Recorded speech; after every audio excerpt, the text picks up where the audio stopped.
aren't schools on the hook for this? Here's the problem. They remove the risk factors. They backstop all this with the taxpayers. They mandate all of this. It's kind of like what they did with the housing market. They mandate all of these things as a function of government policy. It would be very different if a bank had to sit there and say, look, we could give you $200,000, but we actually don't think that the college you're going to or this program you're going to is a very likely payback mechanism for this loan. So we're going to say no. The government decided, well, everyone has a right effectively to go to college, backstopped by taxpayer loans. This is crazy. You know, these schools would make very different decisions if the expectation was that the system and the marketplace would function.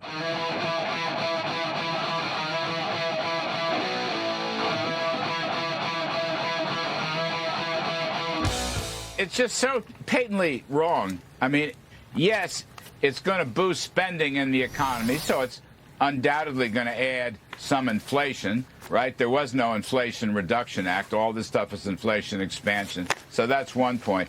But here's a bigger point, okay? 70% of the taxpayers are going to be asked to finance the other 30%. And that 70%, Maria, is middle, blue-collar, working folks, right?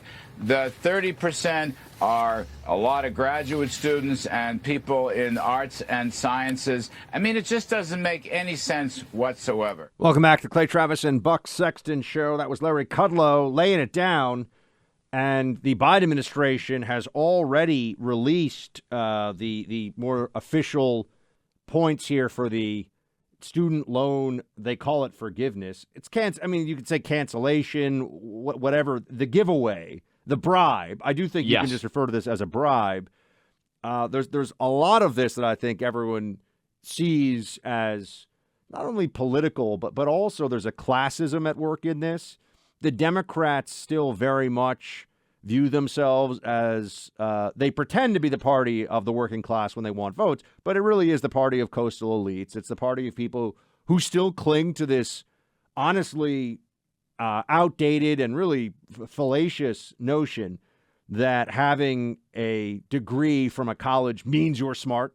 It does not actually mean you are smart. It can also not. Depends. And lots of folks who never go to college are incredibly bright, do very, very well, and are really happy with their life choices. This is what we see more and more. Never mind, in some cases, we're talking about advanced degrees in fields where you're really learning nothing. I mean, it's essentially social justice and political activist training under the guise of sociology or something like that.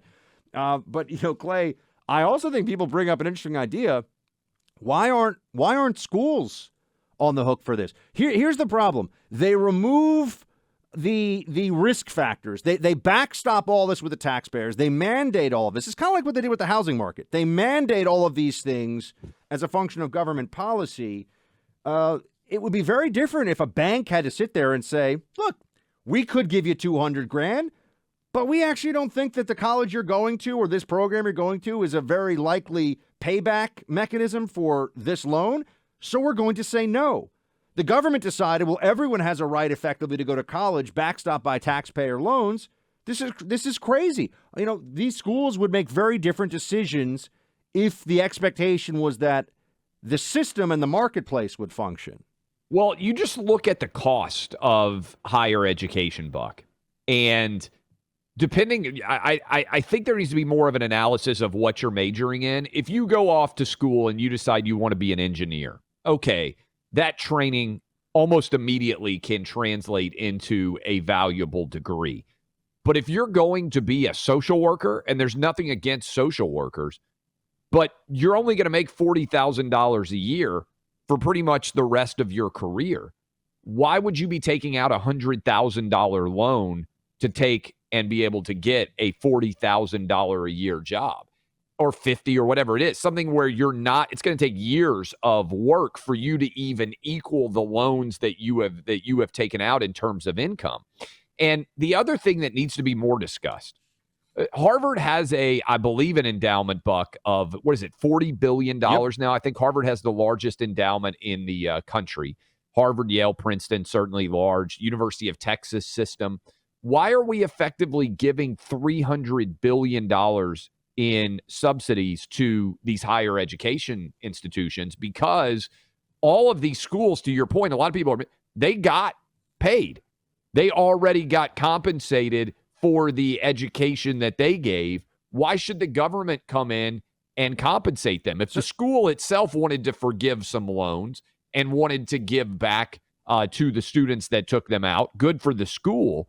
But these are broken educational institutions that fundamentally don't make sense at many of these places as they're continuing to increase. We're going to have $100,000 a year schools, Buck, in the next 5 or 6 years, which is crazy to think of. The other problem that the Democrats do not talk about at all, and it is because the university system is a province of leftism. I mean, the university system is a power center and is a machinery used for the benefit of the Democrat Party. We all know this. Where do we find the craziest libs? In fact, I've been arguing for now over 20 years that colleges are effectively the laboratories for the most lunatic leftism. Yes. That you see things on the college campus, and then they make their way into the pop culture, and then they make their way into the boardroom, and all of a sudden it's like state policy. You're like, wait a second, how did this happen? You look at so many issues. It starts on college campuses. So it really is, in many ways, an essential component of the left's power base, which is why they leave these schools alone. If you look at the cost of things in American life over the last 40 years, you know, my dad, like you, went to college on a scholarship, went to college on a ride, full ride, and then he went to business school. I think it cost like $1,500 a semester or something. Now, I understand. And it's important to mention, yes, but some people say, well, it's because of inflation. No. It was actually super cheap back then as a percentage of cost, right? What I'm going to say is, even if you were to look at an inflation, you can do this, look at an inflation calculator. Okay, maybe $1,500 a semester would be more like, $10,000 today, right? $10,000 a semester. So you're looking at like $20,000, and this is going to, a business school, an advanced degree program. Private business school. Right. The business schools now are $70,000 a year, folks. Yeah. Okay. So, and you look at the cost of college, and we're looking at advanced degrees. You look at state tuitions as well. You should think state tuition should be super low.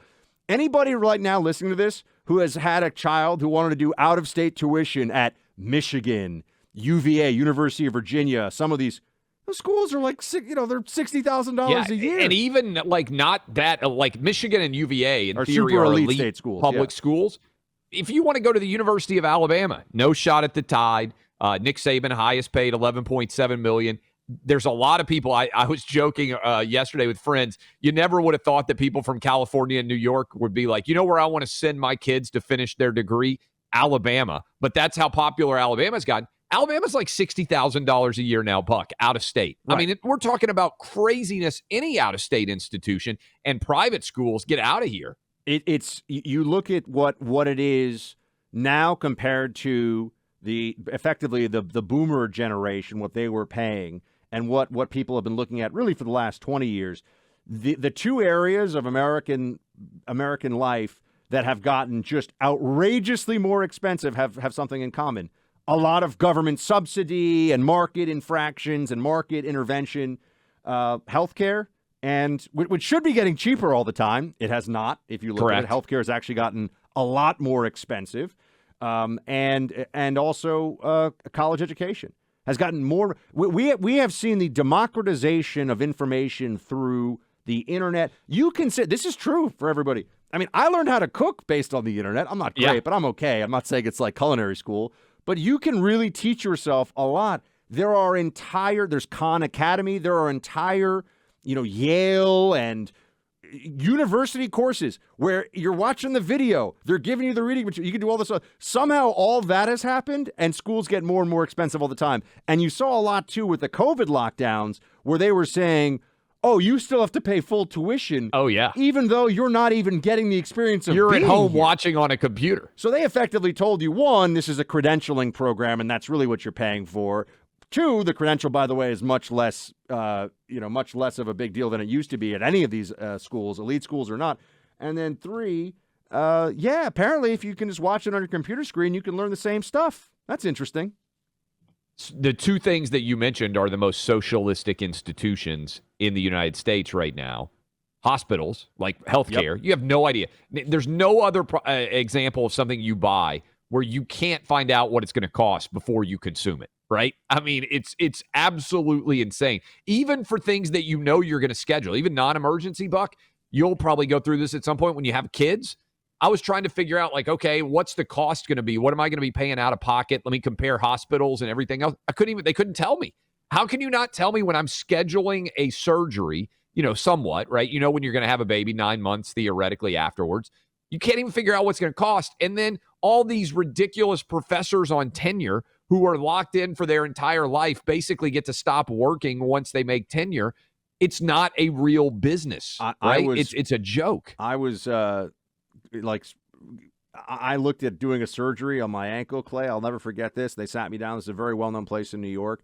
I did not have good insurance at the time. Yeah. This was actually, it was right when Obamacare came around. It was basically like Obamacare level insurance that I had at the time. But they told me that the surgery would cost between $3,000 and $50,000. And I was like, one of these things is really expensive. Yeah. The other would bankrupt me. So I think we're going to have to figure. They're like, oh, we'll probably be at the lower end of this. I'm like, what do you mean between $3,000 and $50,000? Imagine if any other business was run like that. Like if you went in, you were like, hey, I'm thinking about buying a car. And they were like, well, we're not sure what the car is going to cost. You just take one off the lot. And then after you're done, after you've been driving it for a few months, we're going to send you the bill. And it might be $3,000, but it might be $50,000. Just go ahead and take the car. And what we've done with higher education, just to put a bow on this, everybody, is we've told people, that Toyota Corolla, we're going to charge you $100,000 for it. Don't worry, because this is great. The taxpayer is on the hook for it. That's not a good system. I mean, no shade to the Toyota Corolla, but it's not worth $100,000. Some degrees, not worth what people have paid for them.